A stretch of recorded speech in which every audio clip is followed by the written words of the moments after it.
I went in knowing nothing. I don't know if I'd ever changed a diaper until it was my own newborn. You still figure it out and it's okay, and it's all part of a learning and growing experience. There are a lot of things that you can't learn until you do it. You could gather all the information, but the hands-on is what is going to actually give you the insight into how it actually operates. Motherhood is going to be a learning on the job situation. I think it's good to read books to know what to expect, but I think that there's really only so much information that you should worry about gathering beforehand. My name is Lisa, mother of 9 and creator of the blog and YouTube channel Farmhouse on Boone. On this podcast, I like to talk about simplifying your life so you can live out your priorities. I help you learn how to cook from scratch and decorate on a budget through this podcast and my courses, Simple Sourdough and the Simple Sewing series. I also help people reach their goals from home through my business courses and YouTube Success Academy. I will leave links to these resources in the show notes and description box below. Now let's get into the show.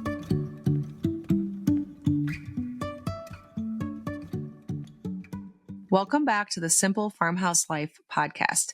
Today, I am going to be doing another Q&A episode. So this is where I dive into the questions that you all have asked over on our little Google sheet that we have. If you want to ask a question, you can do so at bit.ly/S, lowercase questions. We'll also leave that linked down below. So I haven't even looked at the questions yet for today, just usually answering questions pertaining to motherhood, cooking, sourdough, house building, newborns, whatever it is that you want to chat about. Typically, the reason that the few of those that I just mentioned come up is because they're things that I'm currently going through. So we are currently in the process of building our farmhouse. We're trying to do a new old farmhouse. If you've been following along with that whole process, it's coming along, but I'm sure I'll be talking about that today.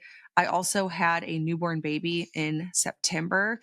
So that is very fresh on my mind, all things pertaining to newborn. And I just turned 40 years old. So I have like a lot of perspective from a lot of different areas. My oldest child is turning 17 in December. So we have ages 17 down to newborn, lots of little children in between. So plenty to chat about. Over the weekend, my husband surprised me with, and so this is coming out in a few weeks, but today is actually right now, as I'm recording this, my 40th birthday. And my husband knew that he couldn't plan something surprise right in the middle of the week because we have a lot going on during the week. And also I have a calendar where I book things like podcast interviews, and I only have a few days of the week that I do that, but that would have overlapped with the trip. And if he would have said, hey, don't book a podcast this certain day, that wouldn't have worked out. So I'm back in my office, but over the weekend, he took me to New York City, which a lot of you were like, New York City, why? I don't ever want to live in New York City. When I go, we go for 2 days, 3 at the most, and I see the sights, I see the architecture. I love walking around and exploring, having great food, great coffee, but I'm always very happy to come back to the farm. So I don't love cities in that I would love to stay in cities, but they are super fun to explore. And Luke had never been to New York City at all in his entire life. And so I wanted to experience it with him. And I know I've mentioned that to him. And so he planned a trip for my 40th birthday. It was super fun. We stayed very high in a hotel, and I think we were on the 41st floor. So we had a really great view of the city and just looking at all the different buildings. I was telling you before we went, you're going to be shocked at how tall they are. Like, you think you can kind of imagine how tall they are, but then when you're standing and looking up, you're like, that is just incredibly more taller than I ever expected it to be. But we had so much fun together. It was just the two of us and, of course, Miriam, because Miriam goes with us everywhere at this point. But that is okay, because when you have 9 children, a newborn is basically like you're going alone. She was in my wrap the entire time. There's a few times where she wanted to be out and look around, but we had amazing weather. It was perfectly warm. I didn't even wear my sweater most of the time. So I could just get her out of my wrap, face her forward, let her look at the sights and the sounds and the smells and all the things. And so she was great. She did very well. And because she's a newborn, I was able to travel very light. I didn't have to bring a pack and play. I didn't even have to bring a car seat because we did the public transportation. So we just went straight from the airplane to the hotel, walked around, rode the subway, no other forms of transportation, and then went back to the airport. So just very light traveling, didn't have to bring any gear. When we walked throughout the city, Luke had a backpack, so he kept like a couple diapers, a few things that we needed. But other than that, we felt very free. We hadn't left in a while, just the two of us. So it was very fun. I feel blessed that we were able to do that. My mom kept 4 of the kids. Luke's mom and dad kept 4 of the kids, and they all had a great time, and we had a great time. So now back to all of the house building stuff. Right now, we're in a bit of a lull with the house build because we are still waiting on those casement windows. By the time this episode comes out, we should have them. And once we have them, we can march forward with all the things because the exterior is finished, it's sided. The interior has all of the electrical work. We just need to get those casement windows in so that we can start doing insulation, drywall. We're doing a lot of beadboard and paneling and things like that. So as soon as those windows come in, it is all systems go. But right now, because the temperatures are freezing outside, Luke can't paint with linseed oil paint anymore. You're really not supposed to paint below freezing because it takes several days to dry. And so until he can start doing insulation, there's just like a week or two break where everything just kind of stopped because the electrician was working on getting all the electrical in. But then once he finished that, really, we are just simply waiting on those windows. But luckily, that time frame was only a couple weeks. It wasn't like we had to wait months. Really, everything kept moving all the way until about a 2-week period of time that we are currently in, which means that Luke's doing a lot of cleanup out there. He did a lot of prepping for winter, like making sure nothing was going to freeze that needed to not freeze. And then we'll be getting right back into it, finishing up the interior, which I say that lightly, like it's just no big deal. But that'll involve working on insulation, then the walls, then the painting, then the flooring, then the cabinetry, the trim, the finishes, the doors, all of that good stuff. And I cannot wait. I'm so excited. I'm so excited about the windows. It's like a kid on Christmas morning is how I'm looking forward to those windows. I'm just so ready to be out at the farm. And that is the thing right now that's stopping us from moving forward. I still hope that we're in the house by about February. I could be being a little bit overly optimistic, but I've been saying February for a while. I originally said Christmas. When I realized that wasn't going to work, I said February, but now I'm hoping that that's not optimistic. We're really looking forward to it. Okay, let's dive into a few of the questions.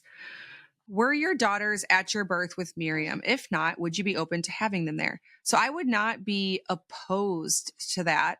However, they never really showed any interest in that. Plus, the way Miriam's birth worked out, if you listen to her birth story, it really surprised all of us when she came to the point where the midwife didn't even make it. But we were home. It was a really warm, lovely day, and I was having prodromal labor, but I'd already been having that for a couple days. So I wouldn't say I didn't think anything of it. I definitely thought something of it because I knew that I was due with the baby. So at any time I was going to be having the baby, but I wasn't sure when. And that day I was still having regular contractions, but they were 30 minutes apart. So it could be 1 hour from now. It could be 24 hours from now. I had been up for like 3 or 4 nights with those prodromal contractions. Probably really, that's not true. Probably like 2 or 3 nights. So I was very tired. And so I told my daughters I was going to go take a nap. I asked them to take the little boys on a walk. So I ended up having the baby while they were on that walk. But I did not expect to have the baby when I did. That's why I didn't call the midwife in time. So even if we had planned for them to be in the room when I had the baby, which we really hadn't, but if we had, it still wouldn't have worked out because it caught me off guard and they were out on a walk and wouldn't have been able to get back in time because I don't know if she even brought her phone. My daughter has a Gab phone. I don't even know if she brought it with her. So we wouldn't have been able to get them back in time. Once I realized it was time, it was just too late. And so I think even if we'd planned on it, but I think that with teaching my daughters about birth, they'll likely be mothers one day. The thing that they have witnessed with birth is that it's normal, it's natural. Even if they didn't actually see it, they know how we talk about birth. They know kind of the whole process of it because they're there, in the mix. Like they were here, they saw me, they saw what the state of the labor was because I was with them all day. And then when they came back from their walk, there was a newborn.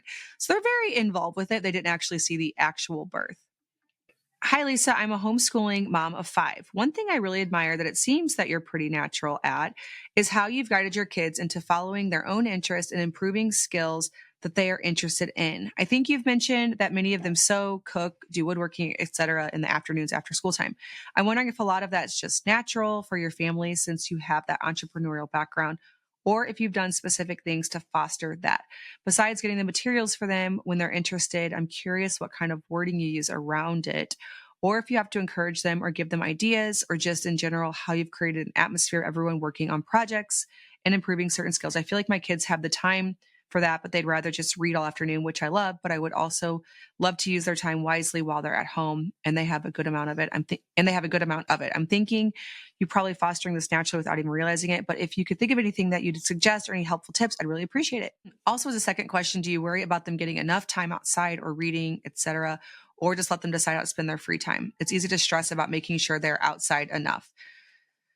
Okay, so for the first question, I really do think that it can be personality related on how driven they are to have an interest and then pursue it. So I do have some children who that's been very, very natural with, who I don't even know if I would have had to do a single thing and they would have pursued their interests. And then I have some where I'm trying to brainstorm for them. What would you be good at? Because I would like you to start doing this. Now, the ones that I'm saying that about, they're younger. So maybe it's just, I think I forget that they were older when they started to figure this out. So also, if your kids are all like 10 and under, it just might be that they're not that age yet. Because thinking back, I'm like, actually, I feel like this starts happening around like 12, 13, when they start to interact with what they are interested in a very tangible way, like something, it can actually produce something that isn't just, like my older daughter, when she was 8 and 9, she was sewing things. However, she couldn't have worn them out. Like they were very much sewn by an 8-year-old and a 9-year-old. Whereas now at 8, almost 17 years old, she makes things that, she could definitely wear, things that are very professional and well done. And that's been a process of like nearly a decade. I think that really this does happen pretty naturally when you're given a lot of time, but I think it's also okay if they are the intellectual type who love to read. Because I have some that do choose to read, but not to the level that some kids will read. And I think that is just a difference in personality. And I also think that that could be the thing that they love, and that could give them a lot of opportunities in life as well. So that could just be the interest. Now, for like the child that I feel like I have a child right now who I'm like, I want to figure out something that would work for him to pursue, because I don't feel like he's coming up with it as easily on his own. But I've suggested a few things and he seems very excited about them. And now I have to figure out like how to facilitate that. Some of it's because I feel like it'll be better facilitated on the farm when we move. So we've only just had the discussion about it yet, but I don't know. I think it somewhat could come naturally. It could come you helping them to brainstorm some things, like based on what you see of them, like what you think they'd be good at, maybe sort of suggesting it, seeing if it lands, and seeing if you could get them excited enough to want to pursue it themselves. I don't think every child will do that, but I'd be curious to hear from other moms with large families and see how that has shaped up for them. But the 3 oldest have definitely been able to figure it out pretty easily on their own. And I think it really does just come to being older and having lots of time and having the resources. It could also be some personality driven aspects as well. Okay. Hi, Lisa. I'm a longtime listener. Took your blogging course 4 years ago and have been slowly building my blog since then.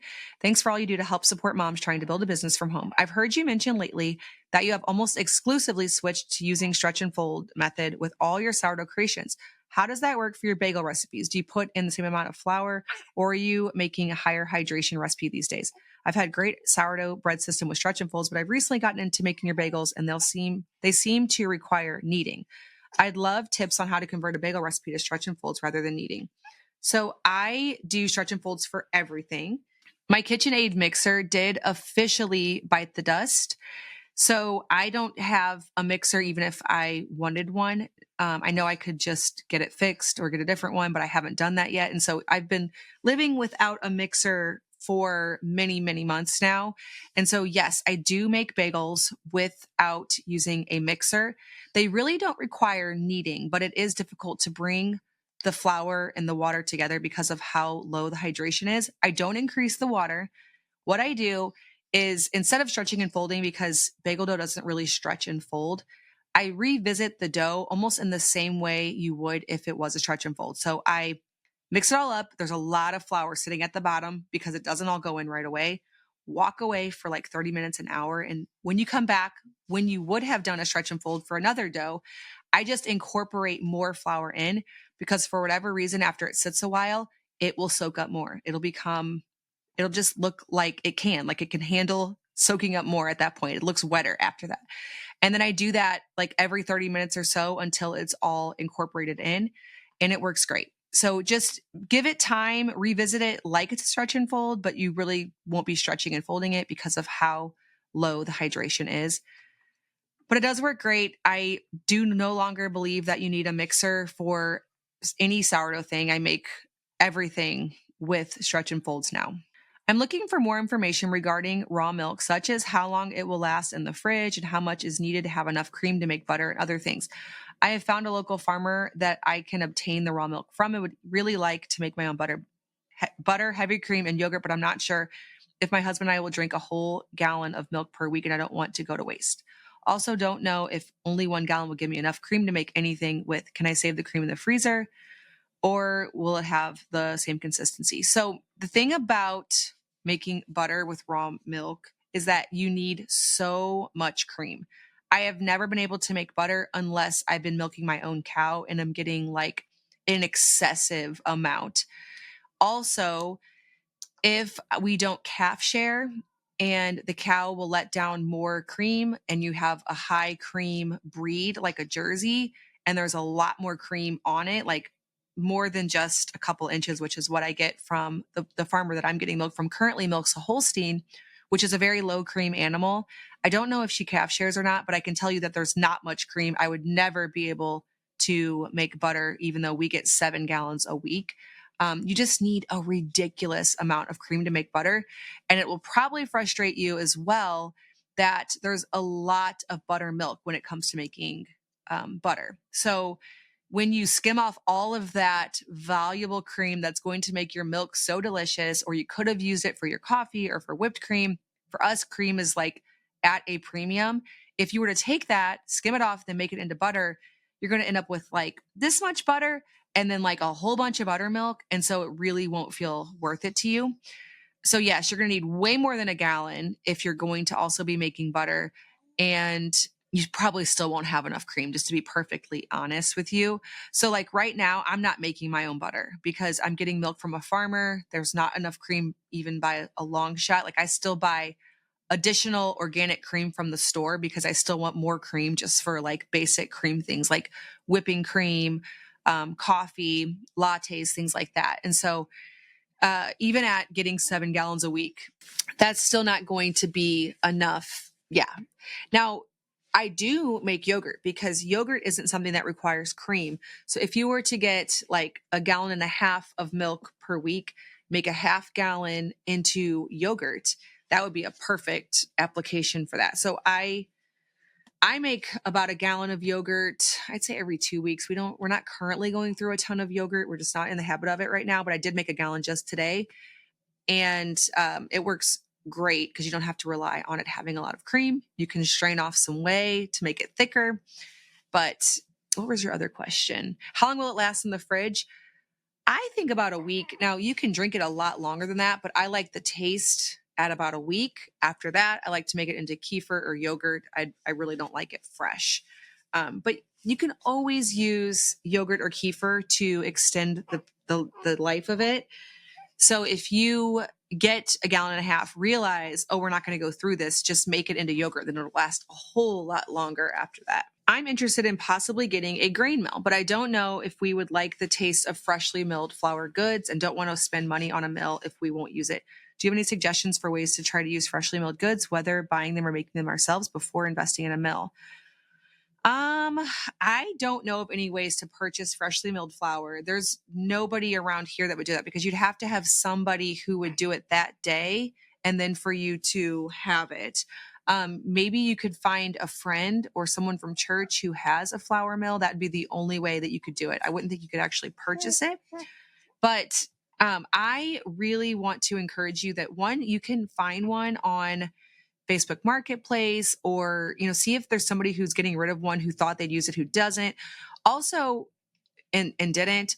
Also, there are a lot cheaper grain mills than the one that I have that work great. I did a video recently where I was sharing like budget friendly meal options. And I have a very, very nice mock mill that I'm blessed that I was able to purchase that. And I had a commenter say, we can't all afford a $600 grain mill. That's okay. You do not have to have the same grain mill to make the baked goods. I got one very inexpensive when I first started milling grains. It served my family very well for so many years. And it wasn't super aesthetic. It didn't sit on my kitchen countertops, but it worked excellently. And I think one thing we forget too, and I know this is not your question at all, but I'm going on a tangent, is with someone like me whose literal job is to make recipes, to share them. I have to photograph my house and my bread and film making it and all of that. So for me, it's an investment to buy something like a bamboo grain mill that easily is accessible on my countertop at all times. But when I first started making freshly milled bread about 15 years ago, I didn't mind having the Nutri-Mill. It wasn't as aesthetic, but it definitely worked great.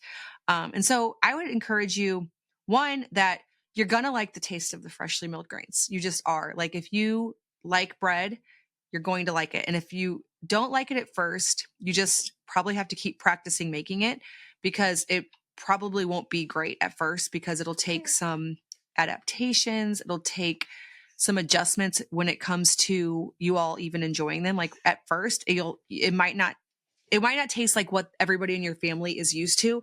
And so you might not like it, but over time, you really will get used to it.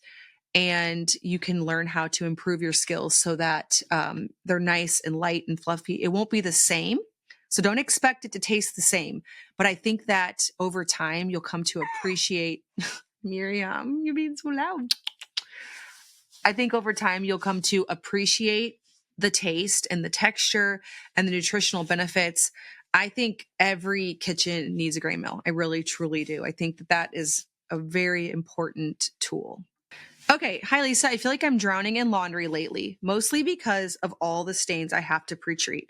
I know you've always had your laundry routine under control, so I wanted to ask how you handle stains. I've got a toddler and a 5-year-old, but my toddler especially gets stains on everything and it takes me forever to deal with them all. Do you have any tips or tricks or products you swear by? Do you pre-treat everything or just toss it all in? I'd love to know your routine. So I only pre-treat stains. I very rarely do.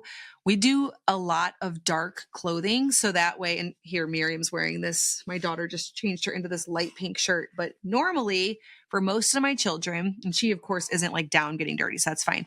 We do a lot of dark clothing. I'd very rarely buy something that is going to show stains because I don't have time to deal with all of that. If there's a stain on something that I'm really wanting to keep for a good long while, keep it really nice. If it's light colored, I think the stain's going to show. I will hit it with some OxyClean. A few of my sisters swear by Puracy. I should probably get some. I've never really gotten into it, but OxyClean works fabulously. But it's not something that takes me a lot of time because it's really probably rare that I have something that I need to pre-treat. I buy like dark clothing specifically for that reason. So we don't have to deal with it. Hi, Lisa. I'm 35 years old and have felt too afraid to have children despite being married for 15 years. Our lives have just been very unstable and chaotic until recently. In the next year, I hope to become pregnant. I know you have a lot of experience in this area. What resources would you suggest? I have no idea of the practicalities of taking care of a child. I've read so many books, Ina May, The Bradley Method, Hunt, Gather, Parent, etc. But I was wondering if you could perhaps do a podcast or video series showing how to take care of a baby, what products you use, newborn essentials, best books. I've never taken care of a baby and I do not have any in my life to practice with. This is an area where I think you could really distill down a lot of information overload and conflicting approaches. I love all your sourdough and building design videos, and I think you'd be a great person to teach the topic for those of us who never had any exposure to babies or children growing up. Okay, so I truly feel sorry for new moms today. Because there is so much information. And like you said, it's conflicting, it's overwhelming. My youngest sister tells me about this because, see, I am already very set in my ways. Like I've just figured out my way that I do things, and I'm not super vulnerable when it comes to the amount of information overload because I can mostly tune it out just due to experience. With that being said, I did not come into motherhood with experience. Now, I do have 3 younger sisters, so you might say, well, you do because you had little sisters. But I also had a younger sister who is just 2 years younger than me, who really has always been a very natural person when it comes to babies. Like any family event, she was grabbing the little cousins from my aunts and carrying them around. She was always babysitting. She just was one of those who knew she'd have kids, wanted a lot of kids, obsessed with babies from pretty much the moment she could recognize what a baby was. I was not like that. And so when I had my youngest 2 sisters, mostly the one who cared for them if there was need for a babysitter would be my sister who is just below me, not me. So when I came into motherhood, I kind of have like I have a lot of confidence, and so I wasn't thinking like, oh no, do I know anything? I just figured I would know how to do it, but I was wrong. It was like very hard, like a lot harder than I expected. I didn't know like what a child demanded all throughout every hour of the day and the night. But with that being said, I went in knowing nothing. I don't know if I'd ever changed a diaper until it was my own newborn. You still figure it out and it's okay. And it's all part of a learning and growing experience. And so many things in life you really can't learn. And I'm not saying that children are this way, but there are a lot of things that you can't learn until you do it. You could gather all the information, but the hands on is what is going to actually give you the insight into how it actually operates. So I would encourage you that you almost just have to. I think motherhood is going to be a learning on the job situation, like so many other things. I think it's good to read books to know what to expect. But I think that there's really only so much information that you should worry about gathering beforehand, because a lot of the things you mentioned are very insignificant and aren't going to make a huge difference in the well-being of your child long term. Like which diapers you use, not a big deal. Newborn essentials, I think you'll find out what you're going to use, but almost somebody can't necessarily even tell you that, because I have what I consider essentials. But then I know some moms who are like, oh, you absolutely have to have this thing. And I'm like, well, it's never been a problem for me. But then I have things that I'm like, how could you ever mother without XYZ? Like, how could you like get anything done with a newborn if you don't have, like in my case, like the number one only baby essential you have to have is a good baby wrap. But some moms don't even use baby wraps at all, and they're fine. They are able to get through motherhood and even enjoy it. So I think that there's really only so much one could say without you just almost figuring it out for your family and your life. So, I've done things like that. Like I've shared my baby essentials. I've shared what books I'm reading, how I prep for birth, and the way that I do birth. But there are plenty of people who do birth very differently from me, and they still have a healthy baby on the other side of it. There are people who use different products, who just do sleep different. That's a huge thing. And I know great mothers of large families who do sleep this way, and I do it like completely opposite on the other side of it. And once they're a certain age, it doesn't matter. Like you cannot tell the difference between those kids. And so I think that in a lot of ways, it's like you need less information, probably not more. I think this day and age, man, the amount of information is just crazy overwhelming, especially when it comes to having kids, because you want to do a good job. You don't want to mess the children up. And so we get in this cycle of gathering so much information, and then like the best years of our fertility are just gone. And I would encourage you, if you feel like you and your husband want to have a child, I would just say, go for it. Okay. Again, there's lots of questions that I'm not really qualified to answer. So I'll put that caveat. But you did say in this question, what would you do? So I guess I'm qualified to say what I would do. Okay. So what would you do if your doctor told you it's in your best interest to cut out dairy and gluten out of your diet? My functional med doctor just told me this. I'm having a hard time with the news. I do mostly raw milk and freshly milled flour too. So this question needs so much more information. I need to know what your symptoms are. Like, do you have like 2 months to live type of thing? Because then I would say do whatever your doctor said. Or do you sometimes experience like a little bit of bloat and like a couple cramps and it's mostly totally tolerable? That would be the questions I'd ask, but you went to a functional medicine doctor, so I'm sure you were having some kind of symptoms.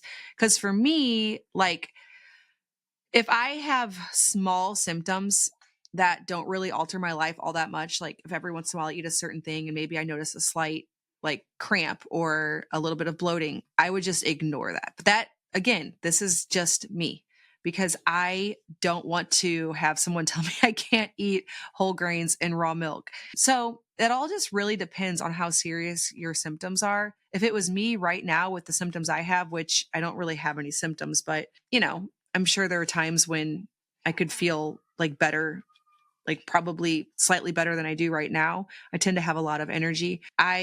Well, here's the thing. I have noticed that every time anybody I know goes to a functional medicine doctor, they come away with being told they can't have something, typically gluten, typically dairy, and they really don't.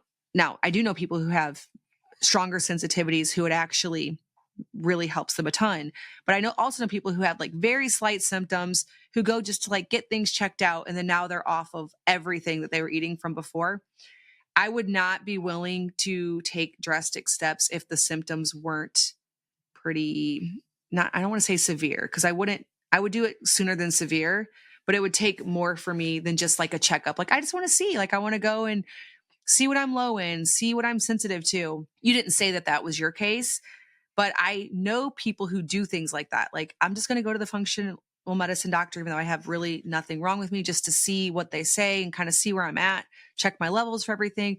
I would never do that, because I know if I did that, I would walk away being told I couldn't have things that I know I can live a healthy lifestyle with, just from empirical evidence, like just from observing my life. And that sounds really dismissive, but that's why I clarified that by saying I want to know what your symptoms are first.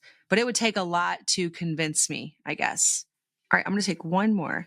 Hi, Lisa. When using freshly milled flour to bake bread, I know you mix it with all purpose to get a better rise in texture. Have you ever considered using vital wheat gluten and or potato flakes with freshly milled flour? I've read online these can improve the rise and the softness of a 100% freshly milled flour loaf, but I don't see you using them often in your bread making. Curious to know your thoughts on this if you've ever tried. If not, why not? Honestly, I just have never really thought about it.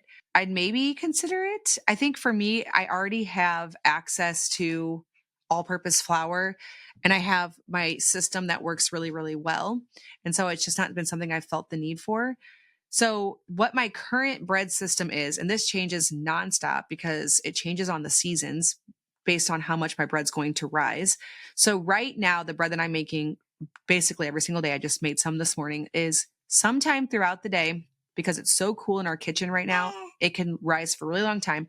I will mix up 650 grams of hard white wheat berries, freshly milled, 300 grams of all-purpose flour, 650 grams of water, 20 grams of salt, and then I just pour in some starter. I do stretch and folds throughout the day, and then I let that go all the way until the morning. It can go about 24 hours right now, up to 24, down to, I'll do it before bed and it can be 12. If I really want it to rise a bit faster, I might move into a warmer location because in our house, the kitchen's quite a bit warmer. But the key thing to know is that it can go a really long time on that first ferment because the house is cool. And then because it's already taken that long of time, in the morning, I divide it, shape it, put it into bannetons, put it on top of my oven, and then preheat the oven for the bread. And when it sits on top of the oven that's preheating at 500 degrees, it does the second rise super fast. So by the time the oven's done preheating, it's already ready to put on parchment paper to score and put into the Dutch ovens. So it's just really great because I can mix it up one day, do a couple stretch and folds, and then the next morning already have bread for that day. Like today we had bread with lunch that I just, never put it in the fridge and mixed up sometime yesterday. It's a good daily flow because this means I can easily have 2 loaves of bread a day if needed. Usually after a few days, we've kind of banked up some leftovers and we have plenty to not make it that day. But it works really great because it's like a next day process because I just skip the fridge rise and use the warm oven to accelerate that second rise. It's working really well.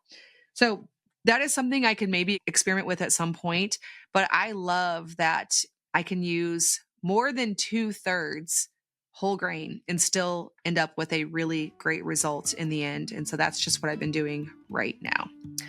All right. Well, thank you all so much for listening to this episode. If you have any questions, suggestions, you all put in some great guest suggestions that I'm going to use upcoming for some more interviews. You can do that. We'll leave the link down below to the bit.ly for the Google Sheet where you can enter your questions. So if you're not on social media, you're able to still submit a question. And as always, thank you so much for listening. And I will see you in the next episode of the Simple Farmhouse Life podcast. Thanks, as always, for listening to the Simple Farmhouse Life podcast. My husband Luke and I and our 8 kids work together side by side on our little homestead and use our blog, podcast, and YouTube channel to reach other homemakers, home cooks, and homesteaders with practical recipes and daily family life. For everyday sourdough recipes, make sure to check out our blog, farmhouseonboone.com. And to dig deeper, we do also offer a course called Simple Sourdough over at bit.ly/farmhouse sourdough course. That's all one word, bit.ly/farmhouse sourdough course. If you're looking to learn how we earn an income online, check out my YouTube course at bit.ly/farmhouse YouTube course, all one word.